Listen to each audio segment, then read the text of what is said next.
We do something in our office that is kind of, I think it's kind of unique. A lot of agencies will stand up meetings every morning to kind of just go through things and kind of make sure everybody's on the same page or whatever. And we have our stand-up meeting every morning at 9 o'clock.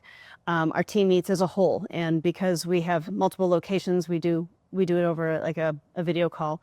But our managers come together every week, and each day we have a little different topic that we like to go over. But Wednesday is my favorite because that is the day that we do our caregiver shout outs. And so we started this a long time ago, and actually started on Fridays because we wanted to start our weekend off with something really positive. And so we started talking about what are the really positive things that our caregivers do. And so every week we get to hear really amazing stories about how our caregivers have gone above and beyond, or how they've been and really had a positive impact in somebody's life. And we had this one gal, she was working with a gentleman, and he was very reluctant to care, like really reluctant to care. He had gone through several caregivers. And so we sent this young gal over, and she was super sweet. She went over there and they kind of hit it off, and she found out that he had a love of music.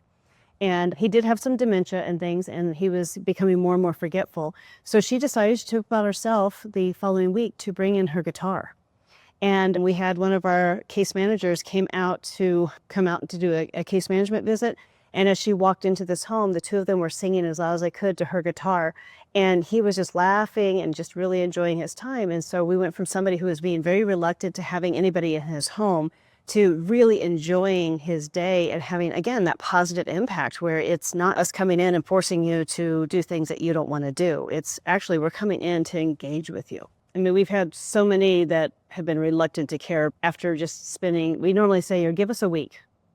And then after a week, if you allow the caregiver to come in and really show the value of them being there and how much of a difference that makes, a lot of times then they start beginning to ask, I want my caregivers back, and don't you dare take my caregiver away from me. I have a couple that we just started with just recently. The wife is on hospice, and the husband had a really bad fall. And so he's become weaker, and he needed some help caring for his wife.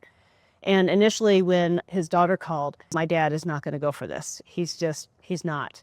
And so we went out and we did an assessment. We sat down, we visited with him. He had heard all of the horror stories seemed to be out there about caregiving and things like that. And so we encouraged him, try it once. And if it doesn't work, you don't have to keep our services.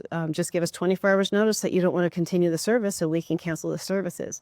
After the first visit, he was convinced, and his daughter was still visiting at the time. And after about a week of having our services, he said he couldn't understand how he would ever be able to do this without our caregiver. And his daughter said, you know what you need to do is get down on your hands and knees and thank the Lord that these ladies are coming in to help. She said, you know what he did? That man got out of his chair, got on his hands and knees. There were moments where it's almost life-changing for them. And all of a sudden, he has the freedom not to worry. He sleeps better at night, and his wife is well cared for. And he has somebody who's making him dinner. He's got a good home-cooked meal for once versus having a bunch of microwave meals. They were getting along fine.